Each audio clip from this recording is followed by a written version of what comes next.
noches con todos. El día de hoy estamos acá reunidos en Chiriuchu Podcast. Este es un producto cultural de Kairos, del colectivo Kairos. Bueno, tenemos como invitada especial en esta oportunidad a Perla Vega. Ella es psicoanalista. Nos va a hablar sobre un tema muy interesante que ha titulado ¿por qué psicoanálisis o qué psicoanálisis, ¿no? Ahorita nos va a explicar un poco de qué trata esto. También nos va a acompañar la psicóloga Sofía Salazar y bueno, mi persona, Yuliber Serna. Nada, esto creo que de una vez comenzamos entonces con el podcast. Hola Perla, ¿cómo estás? Primero, coméntanos un poco acerca del título, ¿no? Esto de qué psicoanálisis. Ante todo, gracias por la invitación y gracias por invitarme en primer lugar. Es una responsabilidad. Primero agradecerle al movimiento Kairos y al museo. ¿Sí? Estamos haciendo el podcast en un museo que me parece que es un lugar alucinante para hacer un podcast y para que el museo no sea un lugar muerto, sino un lugar vivo que se pueda transitar y, y conocer y meternos en un montón de historia. Y bueno, la propuesta del título es ¿qué psicoanálisis? Y en pregunta, porque me parece que cada vez que nos hacemos una pregunta, Lacan decía que introducimos un sujeto. Cada vez que en una pregunta se introduce un sujeto. Sujeto para nosotros es entendido no como persona, sino como un tema, un asunto. Y me parece que psicoanálisis condensa muchísimos sujetos, ¿sí? Muchísimas preguntas que están condensados en ese qué sujeto, qué psicoanálisis. Por ejemplo, existe el psicoanálisis, existe un psicoanálisis, existen los psicoanálisis, eh, qué psicoanálisis impera en la actualidad, es el psicoanálisis, no es, qué psicoanálisis es posible en Cusco, ¿sí? Porque eso a veces no lo pensamos y tenemos una idea muy eh, global, ¿sí? Y tal vez podemos pensar qué psicoanálisis sería posible en Cusco, ¿sí? Si bien vivimos en una cultura globalizada y estamos atravesados por muchísimos discursos, el Cusco tiene un discurso también particular que habría que ver cómo el psicoanálisis lo puede pensar. ¿Sí? Me parece que la propuesta es esto, es qué psicoanálisis y todos tenemos una idea de un psicoanálisis como de modé, ¿sí?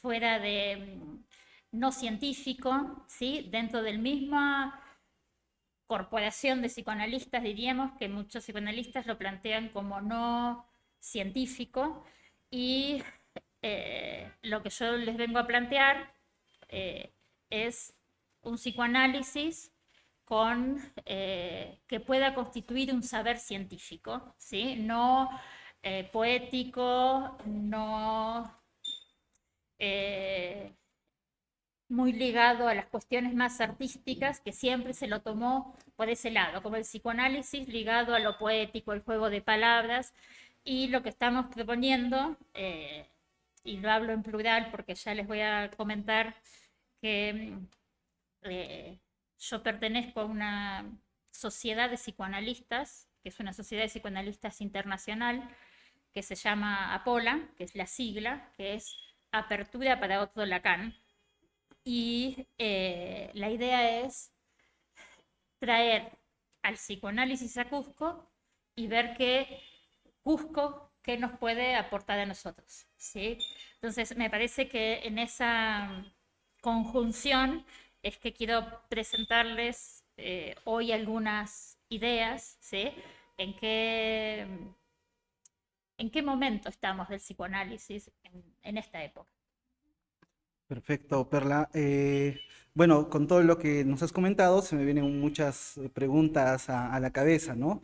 Eh, esto de la época que estamos, ¿no? 2025 ya, post pandemia, esto en la ciudad del Cusco, Latinoamérica, un lugar pluricultural, diría yo, un lugar donde, digamos, se asentó la cultura inca y donde actualmente hay muchas poblaciones quechohablantes en toda la parte andina, cada una de ellas con ciertos matices distintos en torno a sus prácticas o tradiciones culturales.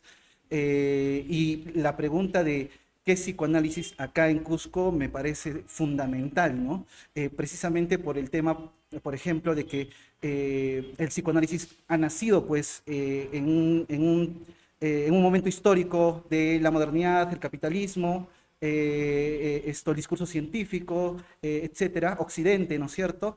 Y que como que de repente se tiende a pensar de que como ha nacido en este terreno, difícilmente puede enfrentar a personas que tienen cosmovisiones un tanto particulares, ¿no? O que tienen idiomas ajenos al occidental. En ese sentido, me parece una pregunta absolutamente pertinente. También tengo entendido que Apola, que es ¿cómo se llama? Es un, Es una sociedad de psicoanalistas. una sociedad de psicoanalistas. Ya, entonces, esta sociedad de psicoanalistas con Alfredo Edelstein, como que tratan de marcar una especie de, no sé si tomar un poco distancia, ¿no? De lo que sería tal vez Sigmund Freud, inclusive Jacques Alain Milner, ¿no? ¿Verdad? Miller. Miller, perdón, Miller, que vendría a ser el psicoanálisis hegemónico ahorita. Entonces, no sé si nos puedes dibujar un poco más este panorama. Bien, porque nosotros hablamos de el psicoanálisis y no existe el psicoanálisis, existen los psicoanálisis, ¿eh? Hay muchas corrientes teóricas con bases epistemológicas absolutamente diferentes, contrarias, opuestas, ¿sí? Pero hay un psicoanálisis que podríamos llamar hegemónico que intenta, eh, digamos, el psicoanálisis hegemónico se llama o se denomina, se autodenomina freudo-lacaniano, ¿sí? Es la unión de Freud y Lacan, que son, diríamos, los dos autores más relevantes o más importantes que han hecho los mayores aportes al psicoanálisis. Por supuesto, hay otros autores y hay muchísimos comentaristas de Freud y de Lacan. ¿Sí? La mayoría es como comentaristas de las obras.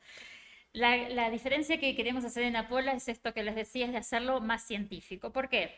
Porque hasta el año 1953 había una sola dirección en el psicoanálisis, que era la freudiana. ¿Sí?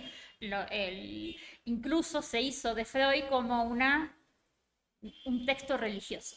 ¿Sí? Se lo leía como un texto sagrado. ¿Sí? Lo que decía era, no se lo cuestionaba, no se preguntaba, no se lo interrogaba. ¿Sí? Había otros autores, Melanie Klein, Winnicott, ¿sí? Que había ciertas variantes, pero las bases epistemológicas eran las mismas, ¿sí? Ligadas a una teoría científica empirista, ¿no? Donde primero es la experiencia y después es la teoría, ¿sí? O sea, primero es sí, lo experimental y después se hacía a partir de ahí una teoría.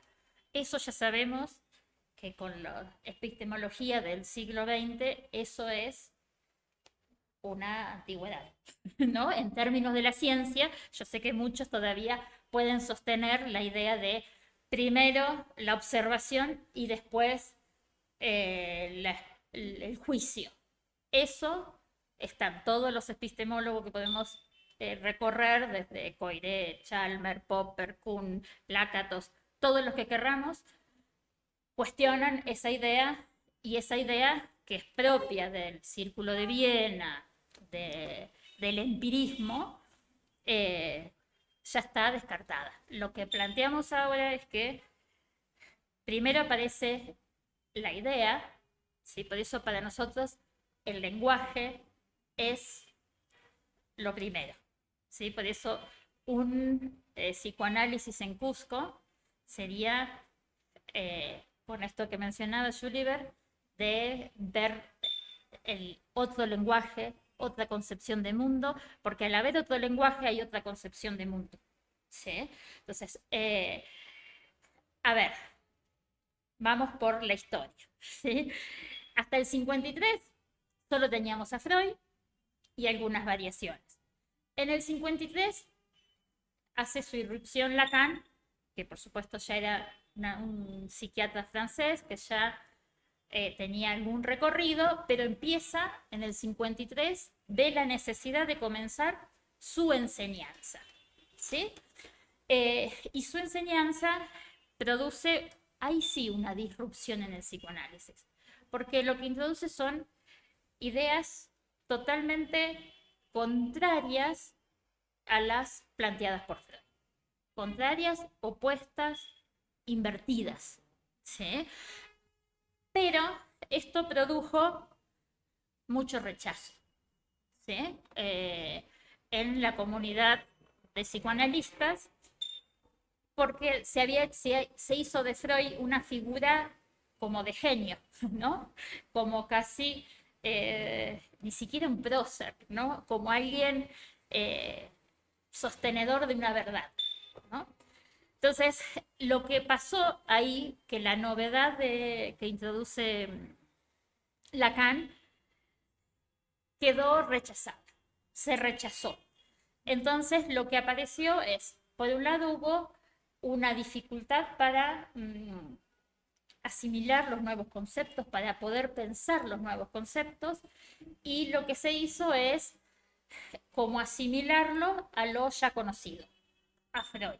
¿Sí? Entonces tenemos muchos conceptos lacanianos que son nuevos, que se intentan como conjugar con lo ya sabido. Por ejemplo, significante con representación, sujeto supuesto saber con transferencia, individuo con sujeto, ¿sí? Yo con estadio del espejo, o narcisismo con estadio del espejo. Se intentó hacer como si fuera, con otros nombres, pero es lo mismo. ¿Sí? Eso es el pseudo-lacanismo. ¿Sí? Que es lo que diríamos que es el psicoanálisis que impera hoy en día, diríamos, es el psicoanálisis hegemónico. ¿Sí? El pseudo-lacanismo, ¿no? Que es como Lacan dijo lo mismo que Freud, pero con algunos tintes distintos, ¿sí? Como un tanto más difícil, digamos, ¿no? Como un tanto más, más barroco en su forma de decir. Pero lo que quedó oculto, ¿sí? Fue esto de que son paradigmas distintos, absolutamente distintos y contrarios. ¿Sí? ¿Tienes?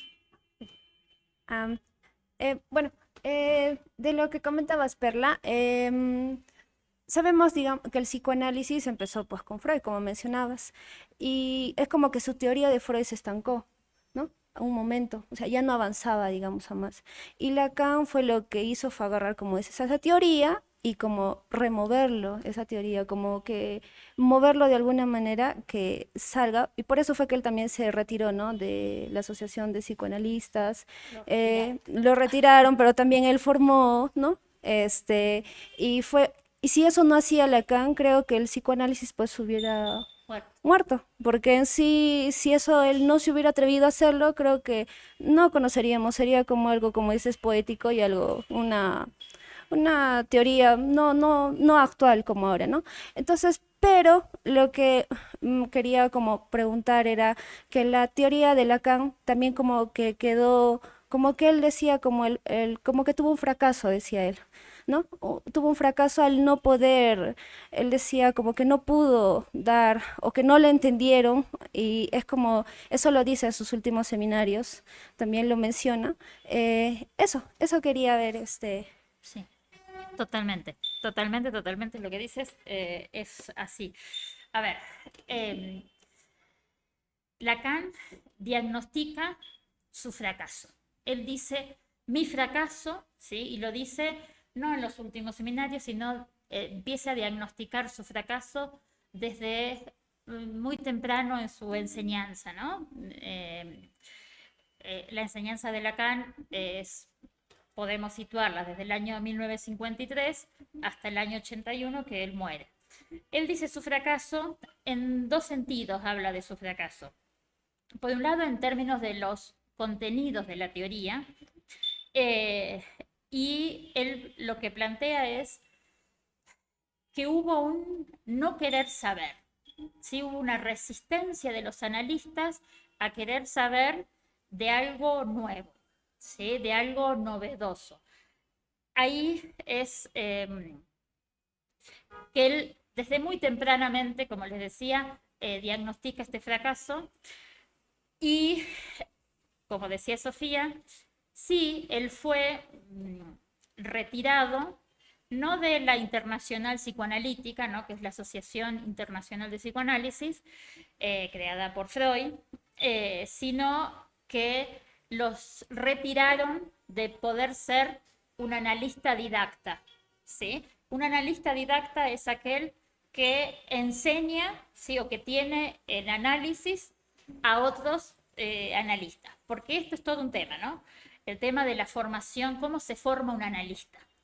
Para Freud, la formación del analista, y ahí tenemos toda una concepción epistemológica fuerte, hay que hacer la experiencia, decía, hay que analizarse. Todo analista está obligado a analizarse. Entonces tenemos analistas que nos han enseñado eso, que tenemos análisis de 20 años, de muchos años, ¿sí? Algunos de 30, 40, 50 años de análisis, ¿no? ¿Por qué? Porque para ser analista un requisito era hacer la experiencia del análisis. No basta con estudiar, tenía que hacer la experiencia del inconsciente. Fíjense, ahí que tenemos una reificación de un concepto, porque el inconsciente es un concepto, ¿sí? Entonces, tener que hacer la experiencia tiene que ver con una idea donde primero es la experiencia y después la teoría. Primero la clínica y después, a partir de la clínica, sacamos conclusiones, ¿sí? Uno podría pensar, ¿de dónde sacó Lacan, por ejemplo, imaginario, simbólico y real? ¿De la experiencia? No, es una idea. Lo que se plantea la ciencia ahora la ciencia son discusiones de ideas. ¿Sí? Es a partir de ideas, no de los hechos. No está primero la observación, la empiria, ¿sí? Para nosotros es primero el lenguaje, ¿sí? Y después la teoría. Primero el lenguaje o la idea y después la teoría, ¿sí? Que puede ser comprobable a través de un experimento o no. ¿Sí? El experimento no es necesariamente lo que dé cuenta para que uno diga, esto es un saber científico, ¿sí? Porque el experimento también está regido por la subjetividad del investigador, ¿sí? Antes el investigador era alguien neutro, alguien que como que no existía, ¿sí? O sea, era alguien totalmente aséptico, vamos a decir, ¿sí? Ahora depende de la posición del investigador qué conclusión saquemos de la ciencia, ¿sí? Pero es verdad esto de que él diagnosticó, por eso toda esta movida que estamos haciendo ahora es, después de diagnosticar el fracaso en la transmisión de su teoría de Lacan, es rescatar estas diferencias.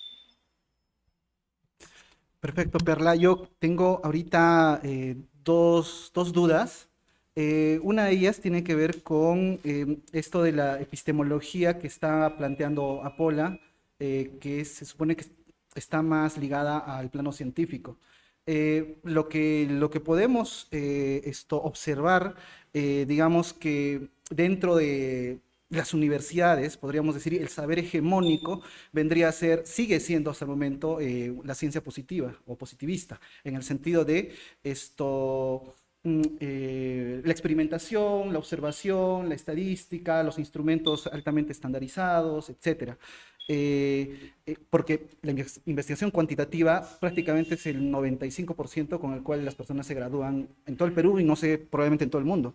Es el saber hegemónico en cuanto a la clínica que se hace por parte de los cognitivo-conductuales, etcétera, ¿no? En ese sentido, Apola, como digamos, ¿cómo podríamos llamarla? Tal vez es una lectura más cercana al mismo Lacan y separada un tanto de Freud, pretende ya también ponernos, digamos, en un plano distinto, científico, como tú le llamas, pero parece que esta categoría de científico siempre está asociado al empirismo, o sea, porque yo por doquier escucho, eso no es científico, ¿no? Eso no es científico. ¿Qué quiere decir? Que no lo estoy observando, no lo estoy oliendo, no lo estoy tocando. Como no lo observo, no lo toco, no lo huelo, pues no es científico.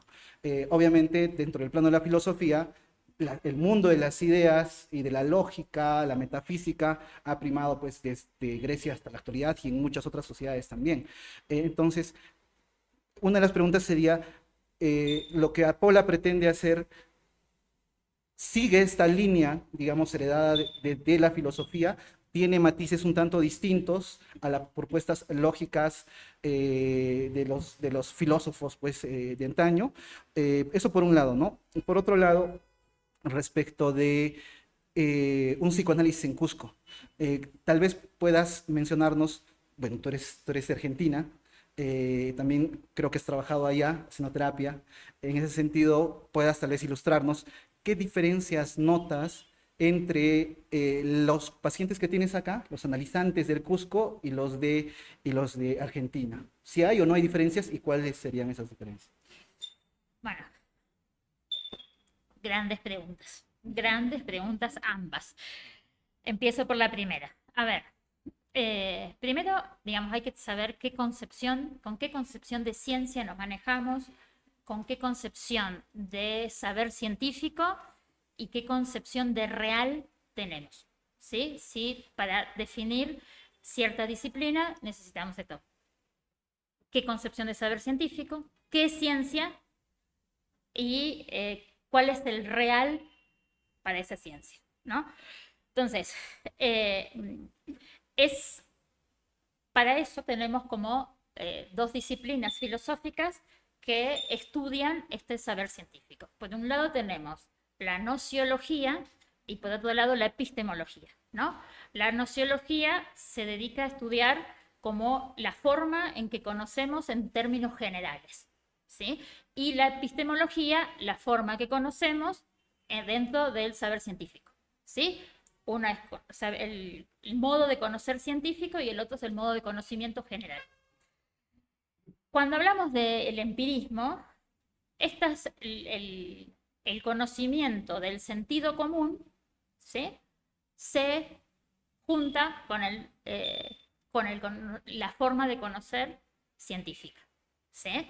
Entonces, tanto Freud, que estaba muy ligado al empirismo, a la cosa en sí, a los esencialismos, la cosa es o no es, ¿sí? A un ser, a la idea de ser, ¿sí? Que es propia de la ontología en filosofía, ¿no? El estudio del ser. Entonces ahí hay un real que es el real biológico, el real del cuerpo, vamos a decir, ¿sí? La cosa viva, ¿sí? Freud partía de la sustancia viva. Y todavía en ciertas ciencias se maneja el empirismo porque hay esta confusión del sentido común, de la forma de conocimiento, con cómo se maneja la ciencia. Pero tenemos 100 años de epistemología que contradicen absolutamente el empirismo, ¿sí? Más de 100 años. O sea, todos los epistemólogos que les nombro, que son los más reconocidos, el único que sostiene el empirismo es un argentino, que murió, Mario Bunge. ¿Sí? Es el único que sostiene todavía el empirismo, ¿sí? El toco madera, diríamos. Los demás sostienen que la ciencia se maneja, son ideas, hipótesis, ¿sí? Y que entre las ciencias hay una discusión de ideas. A ver, pasemos ahora a lo que plantea Apola. En Apola tenemos que no existe en el psicoanálisis hegemónico un programa de investigación científica, que le llamamos PIC, Programa de Investigación Científica. Nuestro PIC está basado en las concepciones epistemológicas de Lakatos, Inri Lakatos, que él plantea que hay que tener un núcleo de ideas, ¿sí? Que son ideas axiomáticas, ¿sí? Y que son conceptos fundamentales, ¿sí? Que son ideas, ¿sí? Nos basamos en ideas. Y un núcleo de conceptos que apoyan esas ideas fundamentales. A ver, uno pensaría que, ¿qué ciencia, si ustedes piensan, a ver, qué ciencia para ustedes son empíricas? ¿Cuál es intuitivamente, la ciencia más empírica que ustedes podrían plantear? La biología, ¿no? La química, La física. la física. En física tenemos la física teórica.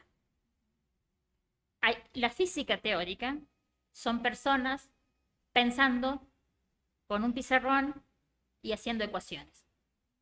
Hacen experimentos mentales. ¿Sí?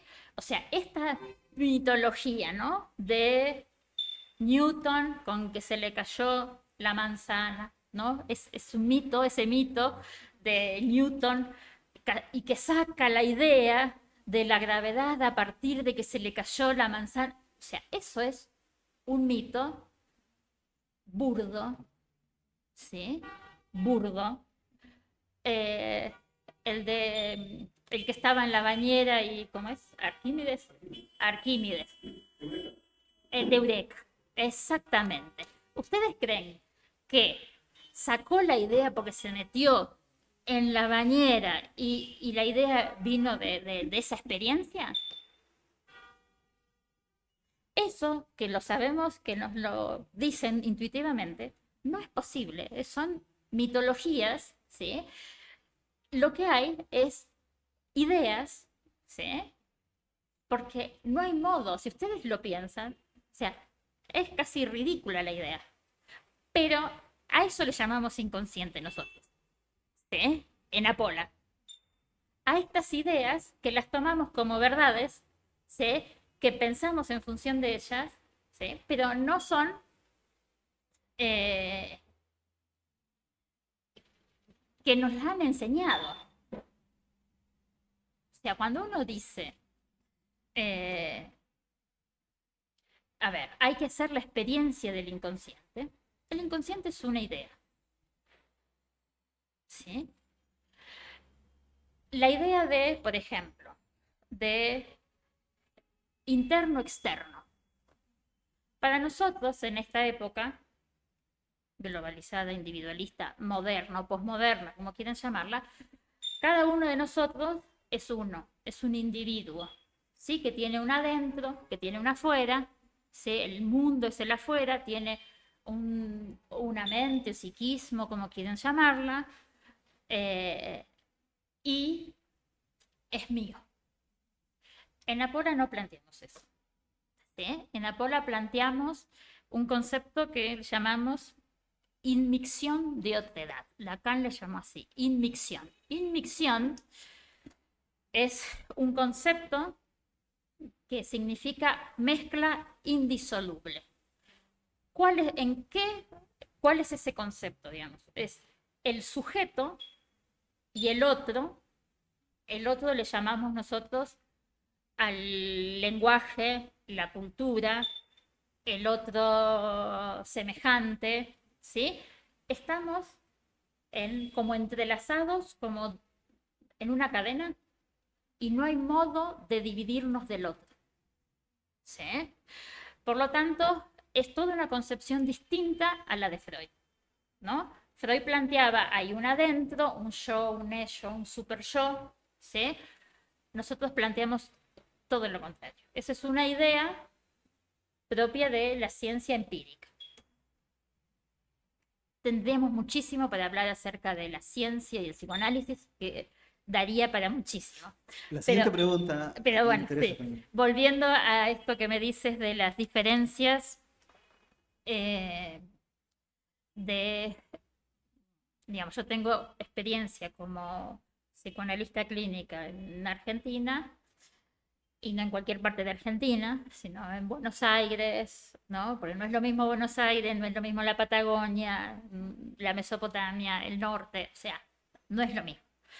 Eh, y acá. Eh, a ver, no tengo muchas respuestas para eso, tengo eh, algunas, porque la mayor cantidad de pacientes que yo tengo acá son pacientes que están atravesados por la globalización, por, eh, por ciertos discursos, ¿sí? de, de posmodernidad, ¿no? Pero he tenido pacientes, ¿cierto?, de comunidades, ¿sí? Y es verdad que hay que hay muchas diferencias, ¿sí? Muchas diferencias porque no tanto en términos de lenguaje, porque yo no sé quechua, entonces me manejo con el español y ellos hacen el esfuerzo de hablarme en español, pero sí en términos culturales hay muchas diferencias. Diferencias en, por ejemplo, la concepción de niño, de mujer, de hombre, ¿sí? Nosotros creemos que sabemos que es un hombre, que es una mujer, que es un niño, y para nosotros, digo, psicoanalistas de Apola, son significantes. En sí mismo, niño no significa nada, ¿sí? Sino en función de la relación con otros significantes, ¿sí? En esa cultura, en esa época. Por ejemplo, eh, digamos, uno desde el occidental tiene una idea de niño, ¿sí? En términos generales. Después, en las particularidades, cada uno tiene una concepción de niño, ¿sí? Que eso es particular. Pero hagamos una cuestión más cultural. Hay una idea de niño, ¿sí? Que es del sentido común, vamos a decir. Pero hay ciertas comunidades que el niño no es entendido como alguien a proteger, a alguien como a enseñar, a alguien que no sabe, que, ¿sí? Sino que es alguien de respeto. Si es alguien que trabaja y eso no es explotación infantil, ¿sí? A veces muchas ONG pecan de ir como con categorías que tenemos de a salvar al niño de la explotación infantil. Esa es una idea occidental, nuestra, de esta época. Cuando uno vaya, ¿qué es mujer? ¿Sí? Uno a veces van con la idea de eh, esto, empoderar a la mujer, o sea, como una concepción mucho más eh, propia de cierto discurso que para nosotros se vuelve casi verdades, ¿sí? Y ahí hay choques, ¿sí? Entonces, ¿desde dónde escucha uno? ¿Sí? Nosotros decimos que hay que escuchar desde la nesciencia. La nesciencia es como tener un conocimiento científico, pero con, sabiendo que ignoramos. ¿Sí? La docta ignorancia, le diríamos. ¿Sí? Es una ignorancia, pero sabiendo que ignoramos, no la ignorancia burda. ¿Sí? ¿Sí? Porque la ignorancia burda nos lleva a pensar desde nosotros. ¿Sí? La docta ignorancia es, yo no sé nada de vos, o de ti, o de usted. ¿Sí? Y creo que esa es la diferencia, por ejemplo, con la psicología. ¿Sí? El psicoanálisis podemos decir que es una diferencia respecto de la psicología, respecto de la psiquiatría, ¿no? Pero es una diferencia. ¿Sí? Entonces, lo que planteamos es que no hay esencias. No hay esencia de la mujer, no hay esencia del hombre, no hay esencia de niño. ¿Sí? Por lo tanto, nuestro psicoanálisis de Apola es antiontológico. Hay un ser porque existe la palabra ser. ¿Sí? Si no existiera la palabra ser, no tendríamos la idea de que tenemos un ser. Esto de la idea de lo verdadero, mío, tengo que encontrarme, ¿no? Estas cosas muy modernas, ¿no? Esto es muy moderno, ¿no? Tengo que encontrarme, tengo que descubrir quién soy, no sé quién soy, ¿sí? La idea de ser es una idea, es una construcción lingüística, diríamos. De todo lo que comentabas, Perla, como decías, ¿no? Es como que no podríamos, tenemos que saber cómo escuchar al paciente, desde que lo que su tema, qué es lo que traiga Noel, y según eso, pues saber como quién es su gran otro, desde qué se maneja, porque a veces uno tiene la tendencia a, como decías, no hay que desde ese no saber, o bueno, ¿no? Supuesto, o sea, de ignorar un poco, porque eso si tú le pones un sentido ya cierra y ya no puedes escuchar más, ¿no? Si no haces más de la interpretación ya no se daría ya en el trabajo psicoanalítico, ¿no? Y mi pregunta era referida a Pola. ¿Cuál es o sea, qué tipo de, o sea, qué psicoanálisis es el que está por venir? O sea, ¿cuál es lo que está presentando así? Bien, bien, interesante. También muchas cosas. A ver, vamos a desmenuzar un poquito la pregunta. A ver, una cuestión es lo que planteamos como teoría, y otra cosa, digamos, que está en relación es la clínica. Ahí hay varias preguntas que responder. Primero, cuando tú dices escuchar, ya no se trata de escuchar. ¿Sí? Antes decíamos, el psicoanalista escucha. Ahora lo que hacemos es leer.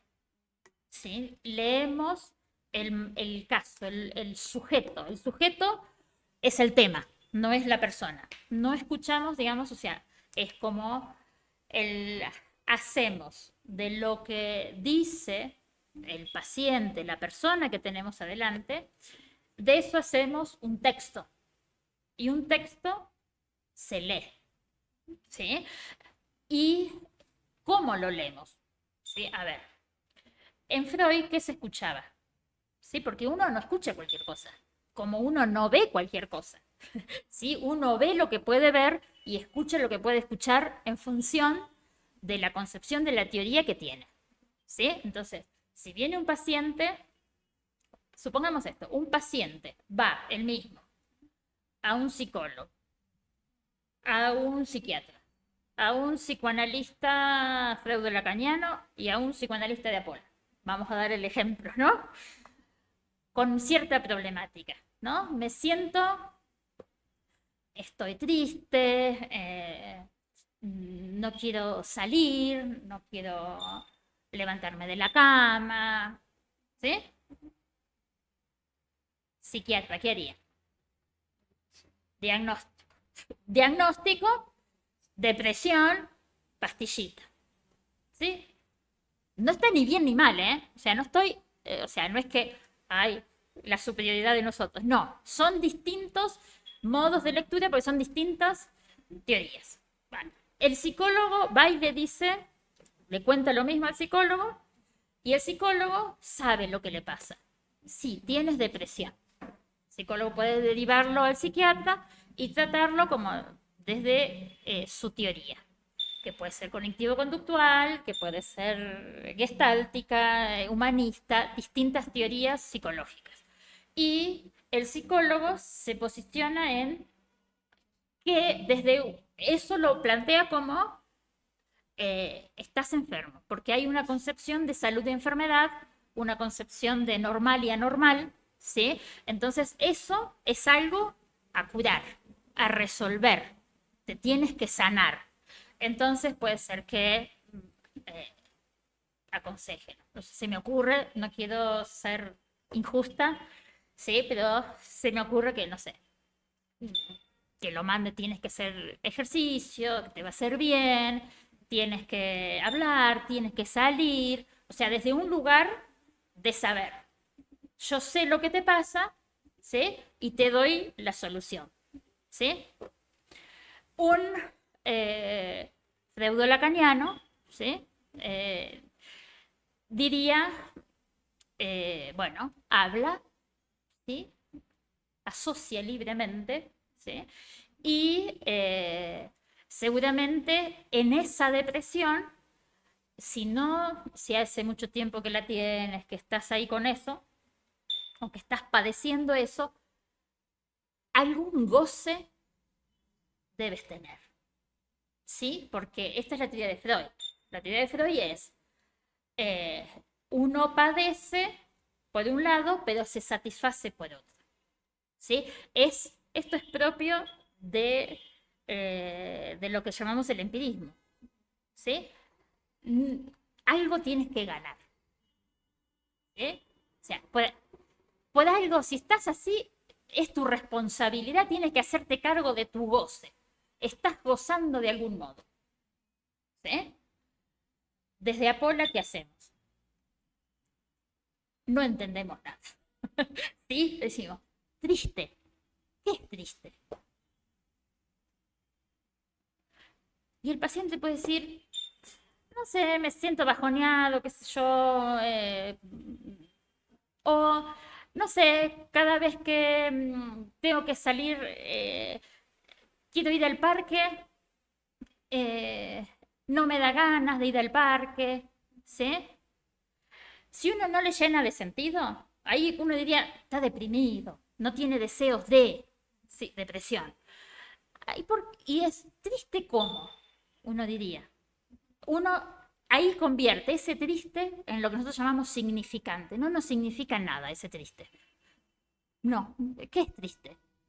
Y uno puede empezar el paciente puede decir, no, lo que pasa es que si salgo, es que le estoy contando un caso de un paciente, o sea, no lo estoy inventando, es que si salgo, me tengo que vestir, me tengo que cambiar. Ah, ¿y cuál es el problema de que tengas que vestirte, cambiarte? Es que soy fea. ¿Se dan cuenta? ¿Cómo? Ya el triste, ¿qué hacemos con la pastilla con el soy fea? ¿Sí? ¿Qué hacemos con sal a correr, sal, haz ejercicio? O sea, fíjense que detrás del triste es soy fea. ¿Cuál es el problema? ¿El triste o el soy fea? Y si seguimos, vamos a encontrar otra cosa. Porque el psicólogo puede decir, ay, no, pero si sos re linda. ¿Sí? Eres re linda. ¿Sí? No sirve de nada, porque 20 personas le han dicho que es linda. No sirve de nada. Puede decir, no, es que cuando era pequeña fui a una fiesta y qué sé yo, y todas mis amigas la sacaban a bailar y a mí nadie me sacó a bailar. Entonces es que nadie gusta de mí. ¿Entienden cómo se va derivando? ¿Sí? Ese es el trabajo que hacemos en Apolo. ¿Sí? Ese es nuestro trabajo que no es el psicoanálisis clásico, porque el psicoanálisis clásico tiene una grilla. ¿Sí? Una grilla es un modo de interpretar las cosas. Es Edipo. ¿Sí? Y escuchamos con la idea de el Edipo. ¿Sí? Ay, se siente no querida por el padre, ¿sí? Y la mamá le dijo fea algún día. Bueno, ¿sí? Ya estamos leyendo con una grilla que son ideas, ¿entiendes? Son teorías. ¿Qué hay de empírico ahí? Son ideas. De lo que sufrimos es de eso. O sea, lo que tenemos que ver es cuáles son las causas del sufrimiento. Entonces, en la pola, fíjense que si coagulamos el problema en depresión, nos perdimos. Es otra clínica, ¿sí? No sé si me habías preguntado, me derivé, discúlpenme. No te preocupes. Me Perdón. derivo. A ver, yo voy a tratar de, digamos, de tejer esta pregunta más o menos con la anterior que te hice, en función de la anterior y en función también de dos lugares, ¿no? Cusco y otra vez Argentina. En este caso, mm, eh, quisiera saber hasta qué punto el psicoanálisis puede ser una propuesta terapéutica para contextos no occidentales.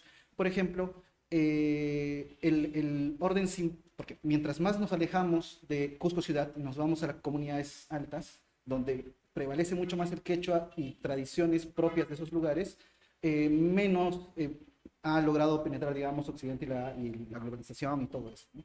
En ese sentido, en estos contextos que tienen cosmovisiones muy distintas, significantes, como tú bien señalas, también muy distintos para cada una de las categorías, eh, parece, pues eso lo suelto así, ¿no? Parece que el psicoanálisis no podría ingresar ahí. ¿Por qué? Porque primero ese sistema social ya tiene su propia terapia, o sea, su modo de resolver sus problemas. No habría también posibilidad de que ellos busquen un psicoanalista, y el problema del psicoanalista es que está absolutamente invadido por un razonamiento occidental. Lo que le impediría sería como una especie de barrera. Podría tal vez entender en teoría, si se va a hacer como una especie de trabajo antropológico y ve cómo vive la población, cuáles son los significantes, etcétera, pero parece que le faltaría todavía, digamos, este punto en el cual no solamente entiendes esos significantes, sino que sientes esos significantes, que es distinto. Entonces, parece que el psicoanálisis tendría que ser una terapia netamente para Occidente y el capitalismo, la modernidad, etcétera, ¿no? Y si hablamos de pues, esquimales o no sé, otros lugares, probablemente no sirva, no sé. Pero lo otro que quería preguntarte es respecto de nuevamente hacer una suerte de contraste entre Cusco y Argentina, referente al hecho de yo lo que percibo en Cusco, por ejemplo, siempre lo comento con mis amigos, que es una ciudad barroca, no solamente en la arquitectura, sino en las prácticas culturales, en las tradiciones, etcétera, ¿no? Y hasta en la economía, diría yo. Por ejemplo, el chiriuchu, que es un plato que te mezcla alimentos que una persona de otro lugar podría ver que es, pues, de un gusto realmente nefasto, ¿no? Extraño.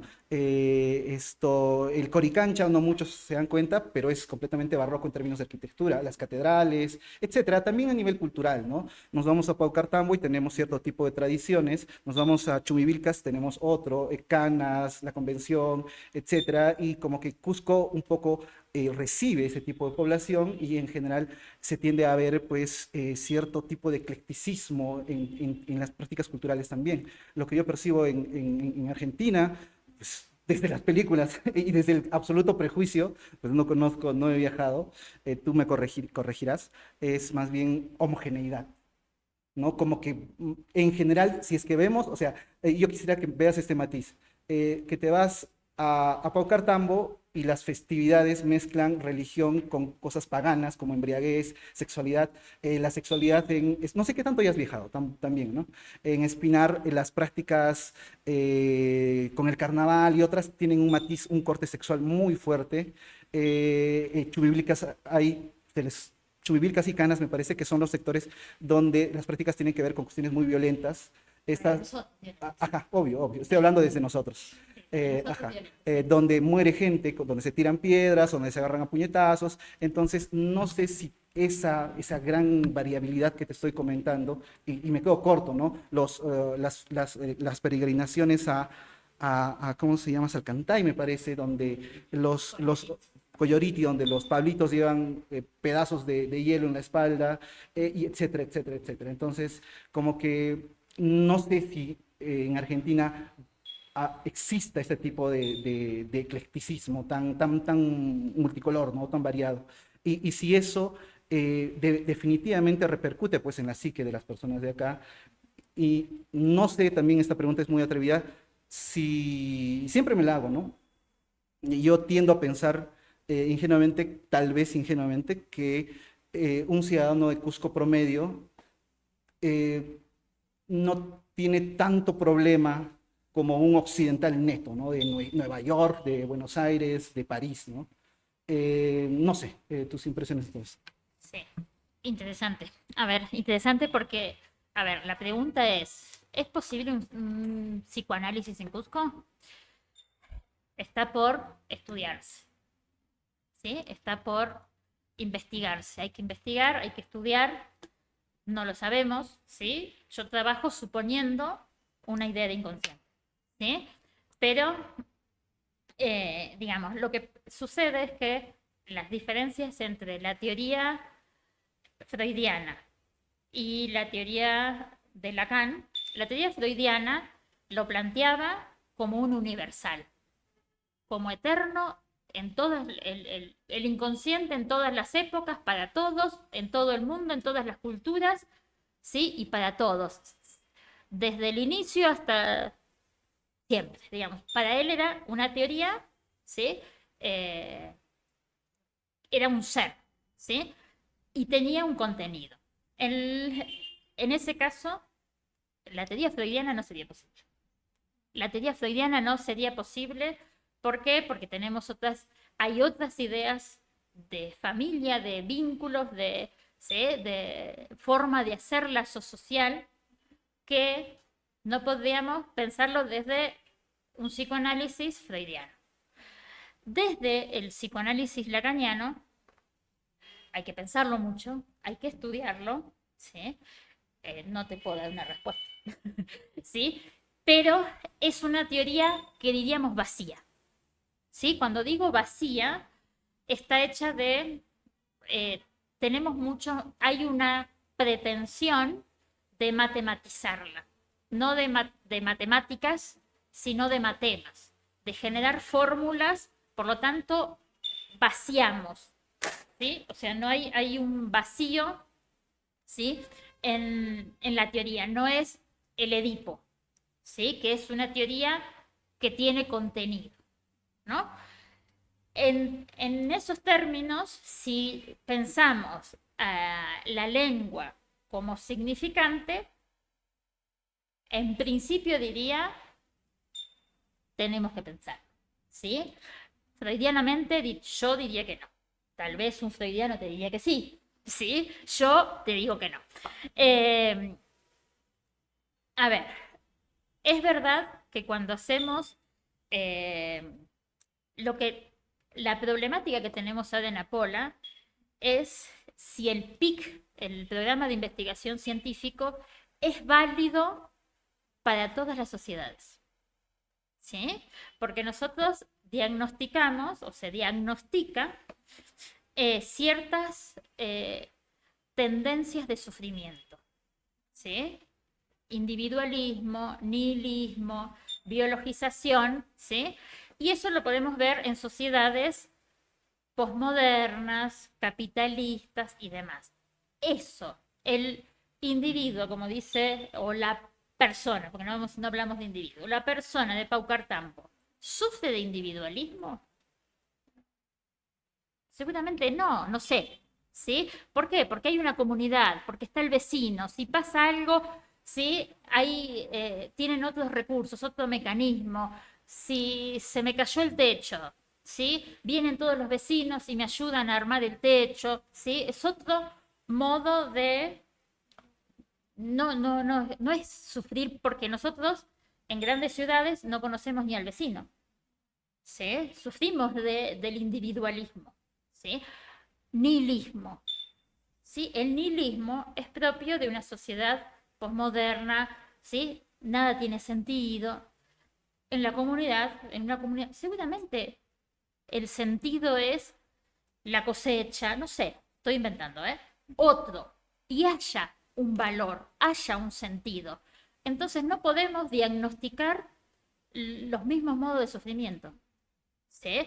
Entonces nuestro PIC que diagnostica eso y no sería aplicable a determinadas sociedades. No podemos hacer, por eso digamos, no es generalizable, ¿sí? Pero si supuestamente cuando estás con un paciente que, entre comillas, sufre de tristeza. Antes que continúes, creo que si podemos pasar tal vez ya a preguntas, también intervenciones del público, sería genial. Si quieres comentar algo todavía, Sofía, o algo. ¿Pasamos a las preguntas o quieres comentar? Ah, eso. Ah, Y la siguiente, sí, ahí sí. ya, Esta más, sí, ya. pasamos. Eh, Sí, ¿qué sí, preguntas? ya, yo pregunto. Ya, yo quería consultar entonces, ¿cuál sería un psicoanálisis por venir? Esa era mi última. Bueno, primero hay que empezar a estudiar mucho, ¿sí? Más que analizarse, todo esto que planteábamos antes, hay que empezar a estudiar. ¿Estudiar qué? ¿Sí?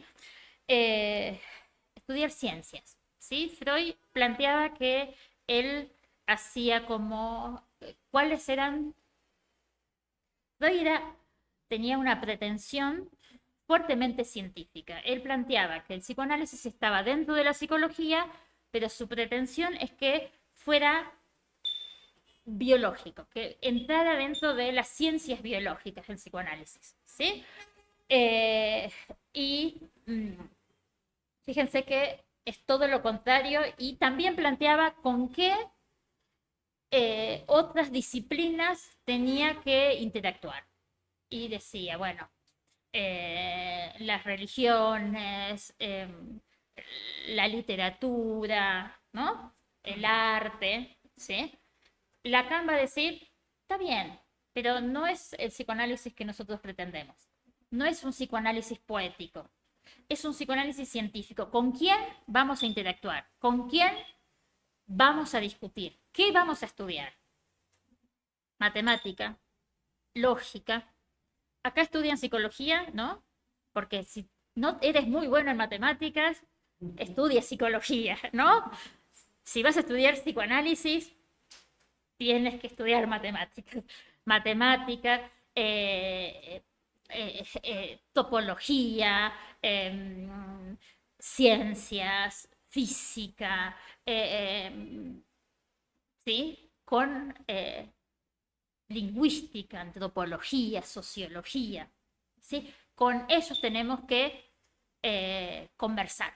Hay que conversar con esas otras disciplinas. Antes el psicoanálisis era intraterritorial. Nosotros somos nosotros, no interactuamos con nadie, nos quedamos en nuestro lugar de élite, ¿sí? No nos entiende nadie, no conversamos con nadie.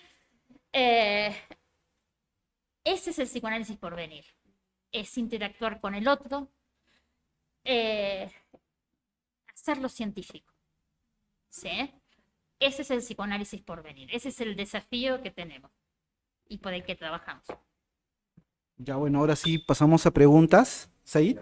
Me interesó bastante la superficie respecto a si era posible, en tanta heterogeneidad, concebir un psicoanálisis lacaniano desde Apolo.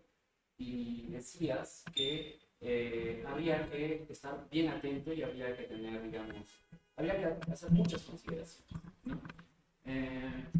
según la lectura que yo hice de lo que estabas mencionando, que los de Apola no conciben un sentido a las representaciones.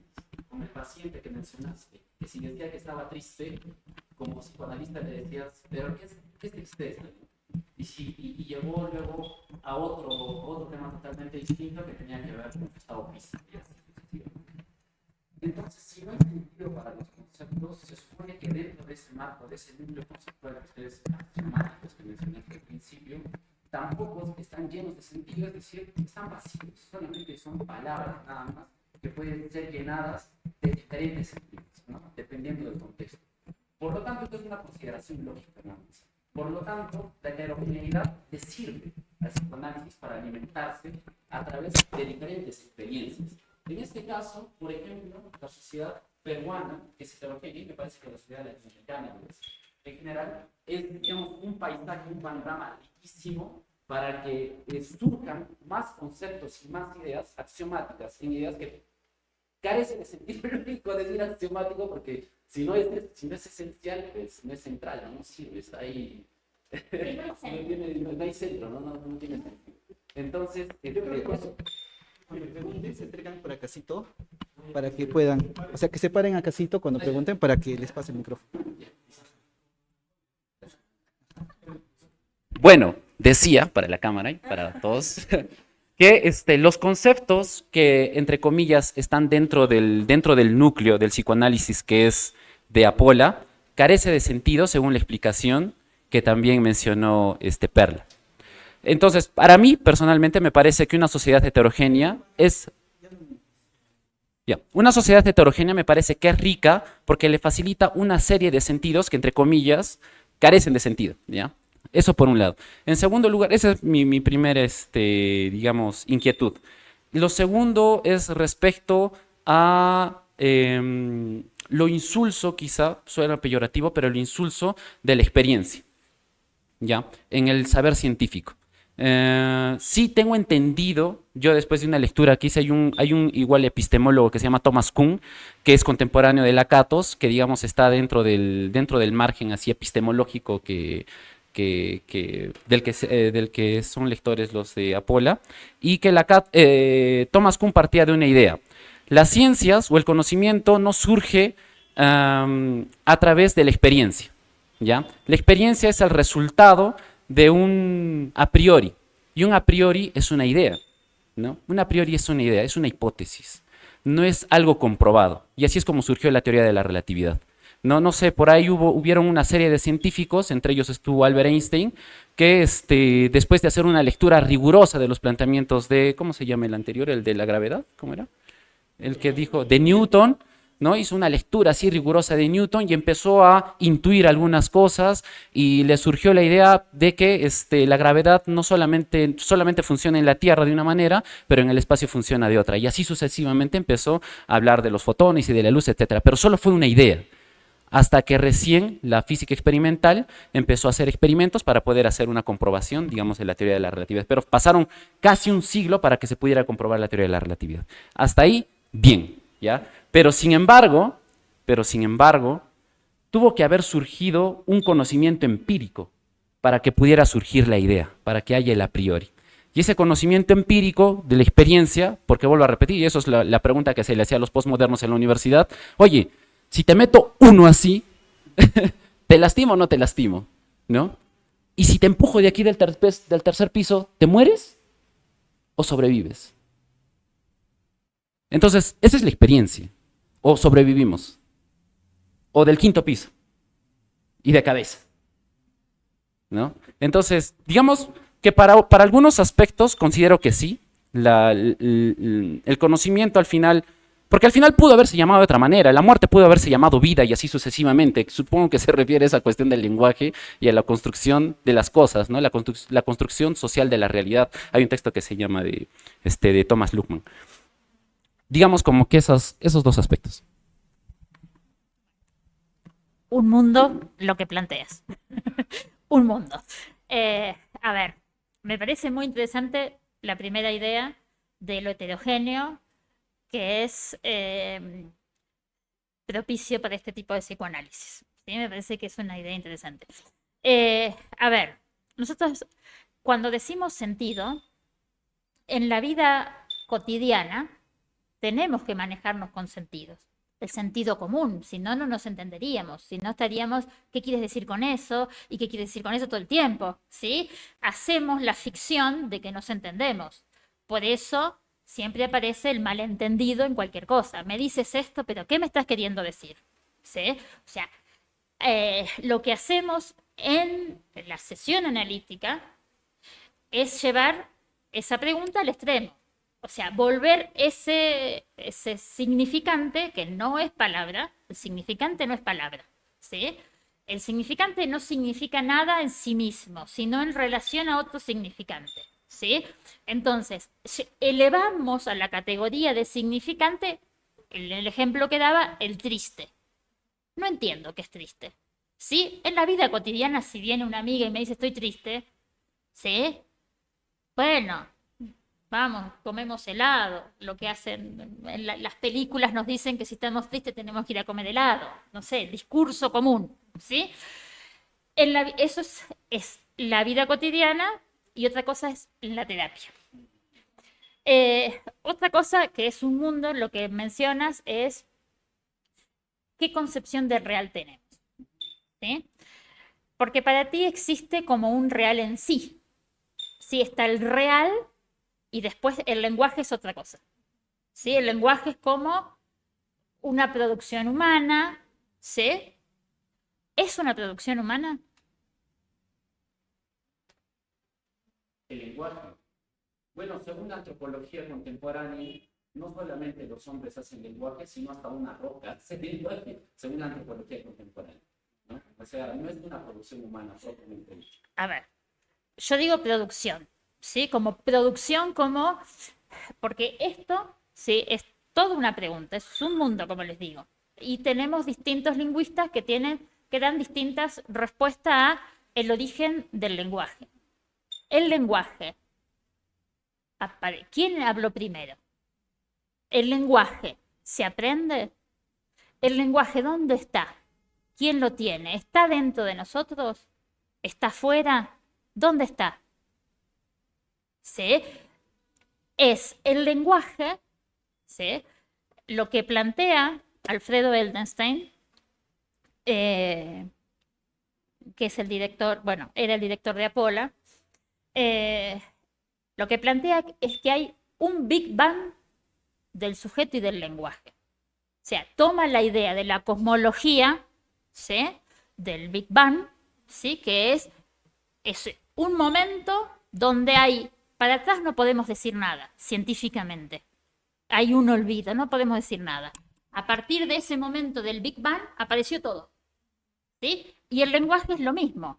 Un niño no aprende primero mamá, después papá, después comida, después agua, ¿sí? No es una sumatoria, ¿sí? Porque para que haya mamá tiene que haber papá.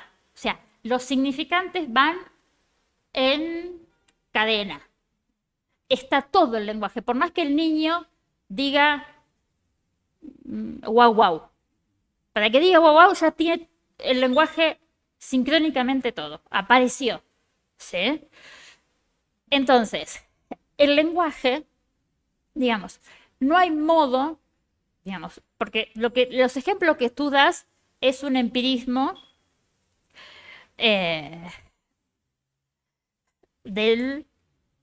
cuando digo sentido común no lo digo en sentido peyorativo, digo el sentido común de todos nosotros. No es lo científico, no es el conocimiento científico, ¿sí?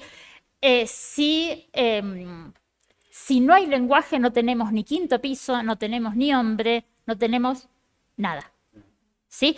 El lenguaje da, digamos, si no tuviéramos ciertos significantes o ciertas palabras, como que decir, si no tuviéramos el lenguaje, no habría ciertas realidades. El lenguaje produce hechos, ¿sí? Es performativo, otros lo dirían, ¿sí?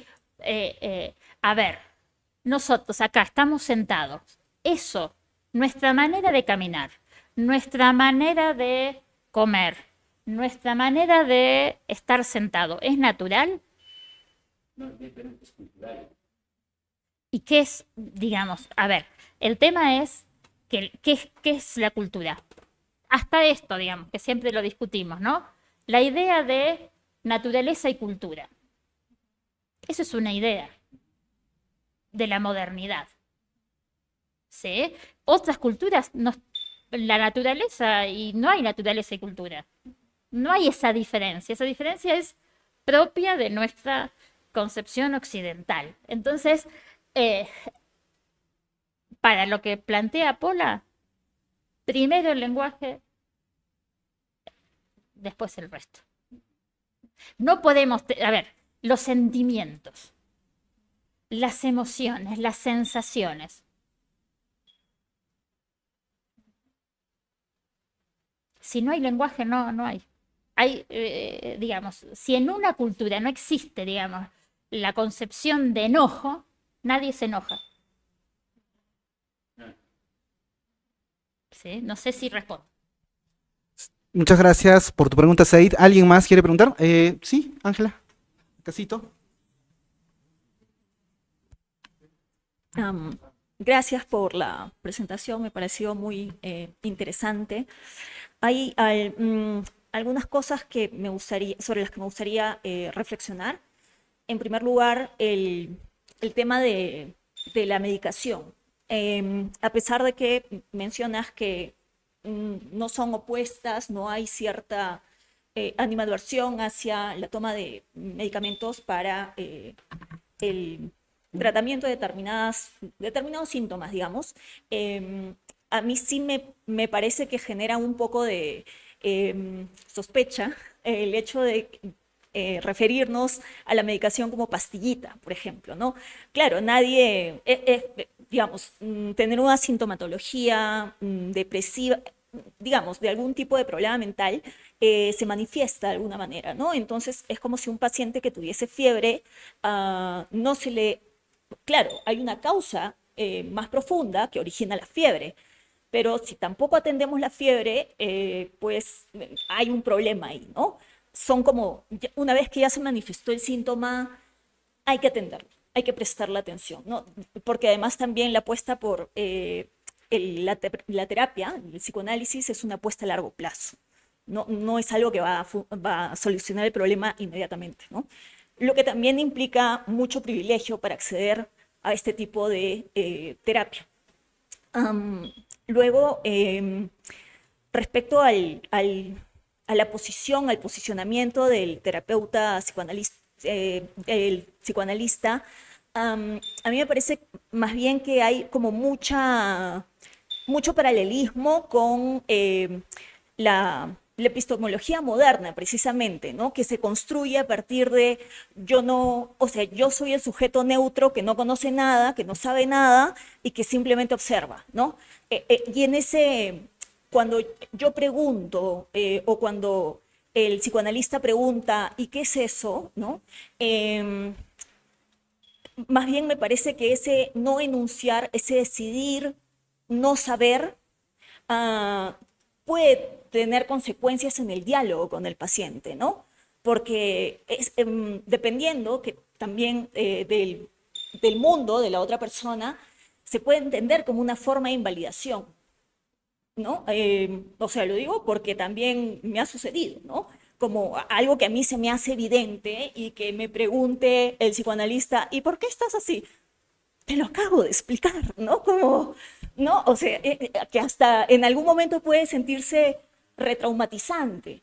Y eso también en vínculo con el abuso, ¿no? Por ejemplo, si un paciente habla acerca de una experiencia traumática, entiendo que también algunas posiciones del psicoanálisis lacaniano, en este no tomar posición, en este explícate, ¿no? O qué quiere decir con esto, puede resultar también problemático para la persona que lo enuncia, ¿no? En algún momento escuché que, no de ti, sino en en un podcast sobre psicoanálisis que se toma la posición de yo no sé si es o no es, yo no sé si pasó realmente o no pasó.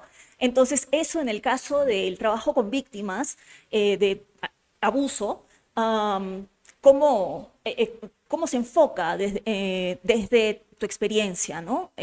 Eso, gracias. Bueno, muchas cosas interesantísimas todas. A ver, primero, el psicoanálisis es una teoría, ¿sí? No es una explicación del mundo, no es una cosmovisión, no es una filosofía, ¿sí? No explica todo, ¿sí? Entonces, hay problemas médicos que son médicos, ¿sí? ¿Sí?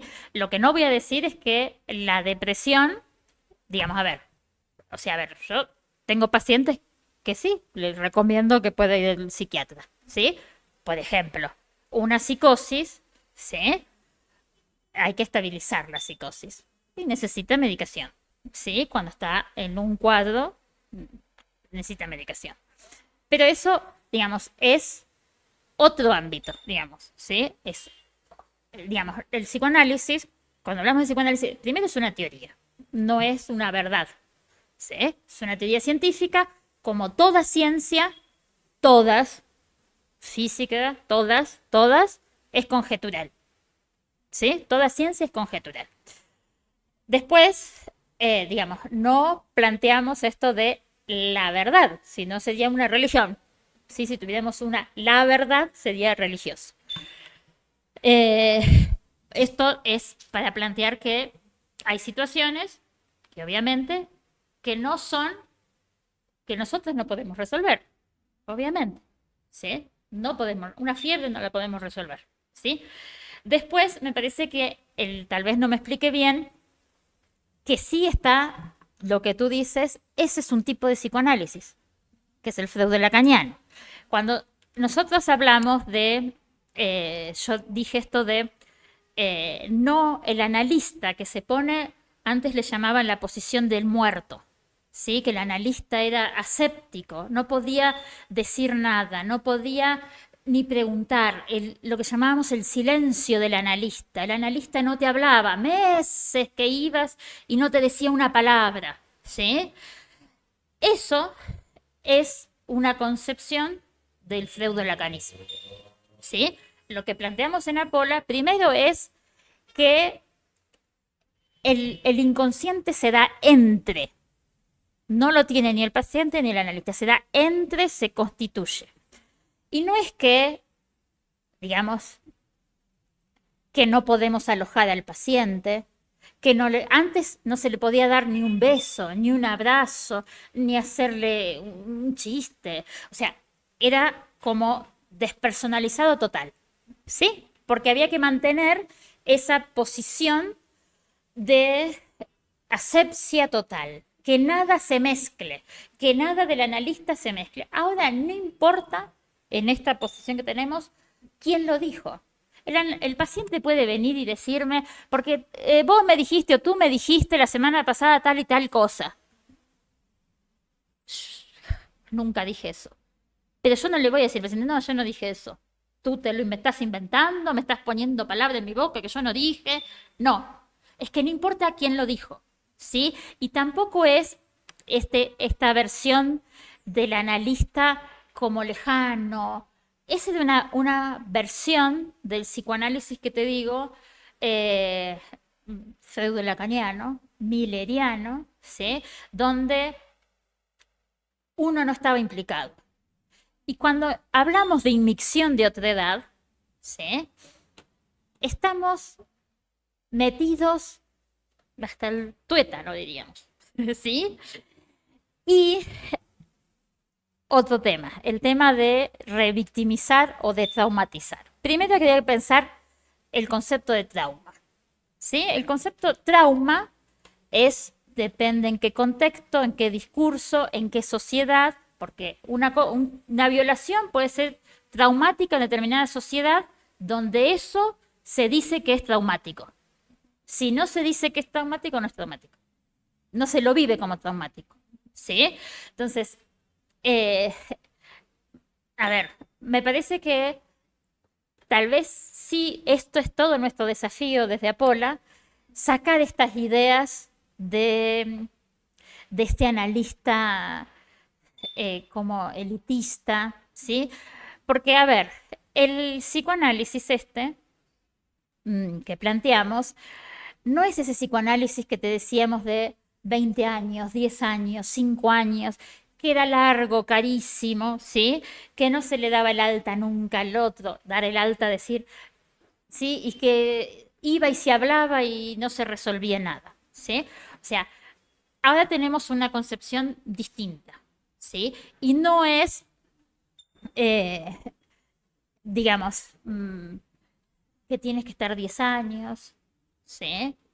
No es ese psicoanálisis, ¿sí? Tal vez todavía nos queda mucho, porque esto es importante, nuestro trabajo, de poder transmitir qué es lo que estamos planteando. O sea, poder comunicar, ¿sí? Que no es ese psicoanálisis, ¿sí? Este es nuestro psicoanálisis por venir, ¿sí? Perfecto, gracias Perla. ¿Hay alguna última pregunta? Ya, la última, por favor.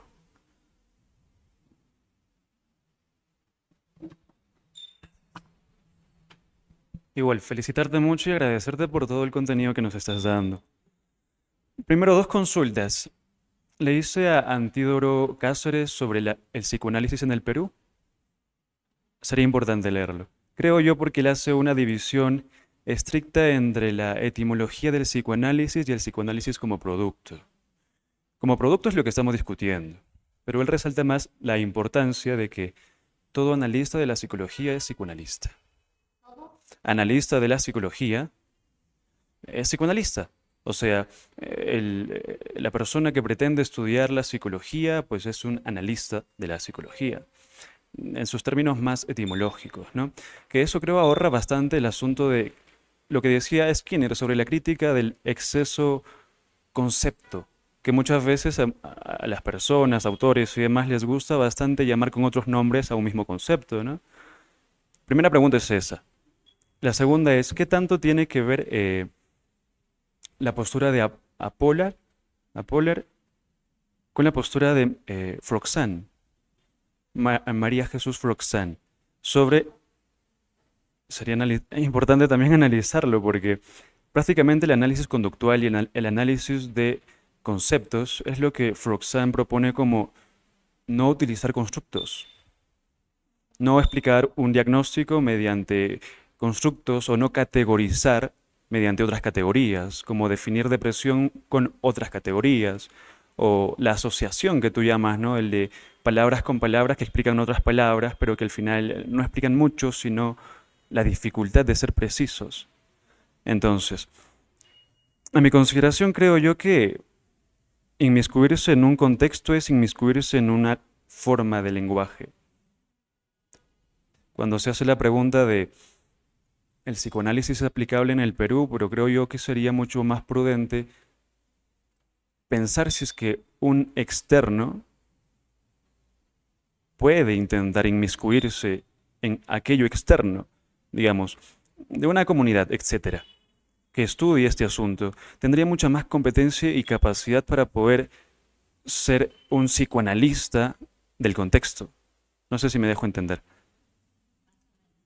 A diferencia de que una persona de un extranjero, por ejemplo, tendría que deconstruir por completo la interpretación y conceptos y demás conocimiento que tuviese para realmente interpretar ese contexto, ¿no? Entonces, la competencia, y creo que sería mucho más afín el del nato, el del innato, el del nacido, el del que estudia. Y distinto sería, oye, estúdiate tú mismo y luego también intenta estudiar el contexto. Pero estás en un contexto y para estudiarte a ti mismo tienes que estudiar el contexto. Pero el choque de contextos, la invasión de lo civilizado con lo digamos, lo nativo, lo comunal, es como una invasión, o sea, de la normalización, lo que tú dices, lo que es normal en la civilización es normal en otros lados. No sé si me dejo entender. Entonces, está bien. En resumen, mm, el psicoanálisis, creo yo, es el que plantea Polar. ¿Es con R? Apola. Apola. Tiene mucha similitud con lo que plantea Froxan. Mucha similitud. Con la no utilización de categorías, como depresión. No existe depresión si es que no se le intenta explicar con otras categorías, como tristeza, como síntoma, como tiempos, ¿no es cierto? Y incido en que el contexto es un lenguaje. El contexto cultural de esta ciudad es un lenguaje. El contexto cultural del occidente, del oriente, es un lenguaje. Y la dificultad está en intentar desde nuestro lenguaje comprender el lenguaje del otro. Ahí me entienden, que es un poco más. Genial. En tal sentido, esas serían mis contribuciones. La pregunta no es ninguna, solo era una aclaración. Igual voy a comentar tu comentario. A ver, primero, bueno, después me pasan los nombres de esos autores. A ver, cuando... a ver, porque estos son lo que en Apola tratamos de enfocar, es decir, que no hay categorías universales, sino que son históricas, epocales, en determinadas circunstancias, digamos, las clasificaciones. Bueno, en psicología tenemos el DSM, que tiene muchísimas clasificaciones para definir lo que se llama enfermedad mental. La cuestión es que esa enfermedad mental, tenemos que empezar desde ahí, primero, para nosotros, la idea de salud mental es un ideal. ¿Sí? O sea, es un ideal. ¿Quién dice que es lo sano y quién dice que es lo enfermo? ¿Quién dice que es lo normal y quién dice que es la salud o la enfermedad y demás? ¿Sí? Esos son constructos teóricos. ¿Sí? Son constructos teóricos. En psicoanálisis, lo que teníamos, y de eso, el peligro es perdernos de creer que eso que es un ser. ¿Sí? Eres obsesivo, neurótico obsesivos, ¿sí? Eres histérica, eres psicótico, ¿sí? Eso te da un ser, lo que se plantea ahora como estructuras clínicas, porque, a ver, tenemos que convenir algo, que algún consenso tenemos que establecer, ¿sí? Porque si no, seríamos una manga de locos que hablaríamos sin... O sea, si bien el sentido, decimos, es imaginario, ¿sí? Todo es un tema eso, pero algún concepto tenemos que establecer. El tema es, ¿qué explica mejor? ¿Sí? ¿Qué explica mejor y qué? Porque también podríamos decir, ¿el psicoanálisis es más efectivo que el cognitivo-conductual? ¿Sí? ¿Cómo podríamos evaluar eso? ¿Quién diría? El analista. Yo te voy a decir, sí, mis pacientes están fantásticos. Mis pacientes van a decir, yo con Perla estoy fantástica. ¿Sí? Si van a ti, te van a decir, contigo estoy fantástico, esto es lo que me hace bien. ¿Sí? O sea, el testimonio no vale en la ciencia. ¿Sí? ¿Cómo me va bien o me va mal? ¿Estoy mejor, estoy peor? No vale eso, ¿sí? Científicamente no vale. Pero sí, para estudiar necesitamos ciertas categorías. Nosotros usamos estructuras clínicas, ¿sí? Pero no utilizamos por ejemplo, los freudo-lacanianos si te hacen diagnóstico de seres, de personas. Tú eres esto, ¿sí? Lo que nosotros hacemos es lo que evaluamos el tipo de relación. No es un ser, sino la relación, el vínculo, ¿sí? Después, respecto de lo extranjero, mira, yo no estoy tan de acuerdo con eso. No sé si te lo voy a poder argumentar bien, ¿sí? Eh, hay que ver qué se entiende por lenguaje, ¿sí? Porque cuando tú dices el contexto es un lenguaje, hay que poder argumentar por qué, cómo el contexto es un lenguaje, ¿sí? ¿Qué es lenguaje? ¿Sí? ¿De qué lenguaje estamos hablando? ¿Sí? Entonces, me parece que lo que tal vez se entienda es que, suponte que yo quiera ir a una comunidad a imponer, ¿sí?, mis categorías, mis estructuras y demás, ¿sí? Eso puede tener, alguno puede decir es violento, otro puede decir no puede tener ningún efecto. ¿Qué estás diciendo? Que no tiene nada que ver. Me parece sí que es importante conocer cuestiones culturales, conocer cierto lenguaje, ¿sí? Pero también ayuda, como decía Said, lo heterogéneo ayuda, porque me parece que porque cuando uno está en su misma comunidad, es muy fácilmente caer en el sentido común. Pero cuando uno está en un lugar extraño, ¿sí? Y si uno se pone en posición de extraño, tal vez pueda captar más esos discursos que el que está imbuido en el discurso de todos los días. Nosotros estamos atravesados por discursos que ni nos damos cuenta. Sí, que eso es lo inconsciente, no es un pedacito de nuestra cabeza, lo inconsciente, no está dentro de nuestro. Sí, son discursos que nos atraviesan, que nos hacen hacer determinadas cosas o pensar determinadas cosas y inconscientemente. Pero si uno está como extranjero, ¿sí? Digo, no lo estoy afirmando categóricamente, pero podría pensarse que podríamos tener habría cierta ventaja según en la posición que uno se ponga. ¿Sí? Si te pones en la posición de nesciencia o de docta ignorancia, sí. Si tú vas como yo tengo el saber, esa es otra posición. ¿Sí? Comentario al comentario. Perfecto, entonces creo que ya hemos terminado con este primer... Ah, hay una pregunta más. Bueno, está bien, esta va a ser la última entonces. Bueno, a mí me gusta mucho ese enfoque de Atola, Apola. Apertura para otro. Ya.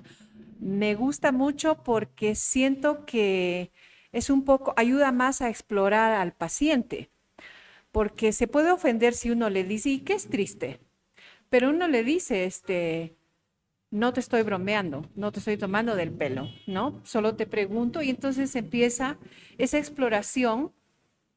Es prácticamente una autoexploración a la que el terapeuta ayuda, ¿no? Entonces ese proceso que realmente debe ser personal. Entonces también es empoderante, porque si me ayuda a explorarme y las ideas que yo voy a sacar y decisiones son gracias a mi reflexión, con la ayuda de la terapeuta, pero yo he llegado a esa conclusión gracias a que la terapeuta me ha dicho, ¿y eso qué significa? ¿Y por qué crees que no? Entonces me gusta mucho ese enfoque. Creo que la terapeuta debe renunciar a su propio estrellato, ¿no? Entonces le da la palestra al paciente, a la paciente. Me gusta mucho. Mi pregunta es en cuanto a Freud, ¿no? Me da gusto que todavía se hable de él y que luego está Lacan, porque siento que en algunas culturas, como en Estados Unidos, por ejemplo, de repente se lleva psicología en el primer semestre, se habla de Freud y de ahí nunca más, ¿no? Porque hay montones de corrientes. Así que mi pregunta sería, digamos acá en Latinoamérica o en Argentina, en Perú, académicamente todavía se estudia mucho a Freud. Gracias. Bien, genial pregunta. A ver, primero, hablamos de Freud, pero no estamos de acuerdo con Freud. ¿Sí? En Apola es necesario estudiarlo, ¿sí? Porque es necesario estudiarlo, no podemos decir que no hay que estudiarlo, porque hay que estudiarlo porque para uno poder criticar tiene que saber qué está criticando. Si no sabe, es criticar por criticar, ¿sí? Entonces, uno tiene que saber qué critica. Y me parece que Freud en Argentina, como la hegemonía del psicoanálisis es freudo-lacaniano, se estudia muchísimo Freud. En general, las carreras de psicología ya son mucho más de orientación psicoanalítica, ¿sí? Cuando yo estudié, muchísimo más. Ahora están entrando otras corrientes. ¿Sí? Antes era como una cosa, es un fenómeno social muy particular, el del psicoanálisis en Argentina. O sea, es muy particular. O sea, no se da en otra parte del mundo, ¿sí? Ni en Francia, ni siquiera. En Perú, me parece que se estudia psicoanálisis, me corregirán los psicólogos de aquí, se estudia psicoanálisis como historia, como una cuestión histórica, como parte de algo que tenemos que saber, como estudiamos a Wundt, ¿sí? El padre de la psicología, es como como un saber histórico, ¿no? Desde mi consideración, no voy a generalizar, pero lo que he escuchado se lo estudia mal, se lo lee mal, se lo interpreta mal, ¿sí? Porque, digamos, lo que tiene Freud es que tiene una lectura, era muy buen escritor, sí, escribía muy bien y parece fácilmente entendible. Y como se acopla mucho con nuestro sentido común, creemos que entendemos, ¿sí? Entonces, por eso digo que hay que estudiar a profundidad, ¿sí? Eso es lo que propuso y lo que hizo Lacan. Leer de una forma distinta, sin repetir, ¿qué está diciendo acá? Así como hacemos el psicoanálisis, ¿no? De esto de, ¿cómo es que estás triste? No le decimos, ay, ¿qué es triste para vos? ¿Sí? Es porque ahí lo estamos tratando como tonto. ¿Sí? El paciente. ¿Sí? Que va a agarrar el diccionario y nos va a decir, no, triste ¿cómo? Le decimos. ¿Sí? ¿Cómo triste? A ver, dime más de ese triste. O sea, no le estamos cuestionando, ¿sí? No los tratamos como tontos los pacientes. ¿Sí? Más bien nosotros quedamos a veces como tontos. ¿Sí? Por decir, esto como decía Ángela, ya te dije, te acabo de explicar. ¿Sí? Los que quedamos como tontos somos nosotros. ¿Sí? Me parece que acá no se lo está estudiando bien. Por eso me parece que traer esta propuesta de Apolla, me parece que es revivir el psicoanálisis. ¿Sí? Acá el psicoanálisis es una teoría muerta. ¿Sí? Y esto es intentar, dentro de las posibilidades, ¿sí? No soy sola, ¿sí? Somos un grupo que estamos intentando como revivirlo, pero no revivir lo viejo. No es revivir lo viejo, ¿sí? Es hacer vivir lo nuevo. ¿Sí? Muchas gracias, Perla, por aceptar la invitación. Con esto hemos llegado al final de este primer podcast. Chiriuchu Maldito, un nombre extraño, un nombre bizarro, un nombre ecléctico, que nació, pues, como muchas de las cosas que nació en Colectivo Kairos, como parte de noches de bohemia, de discusión, de humor, etcétera. Entonces, este es el primer capítulo de, como repito, Chiriuchu Maldito, y ya hemos llegado al final. Muchas gracias nuevamente, Perla, por aceptar la invitación, también Sofía, y con eso pues terminamos. Muchas gracias a todos.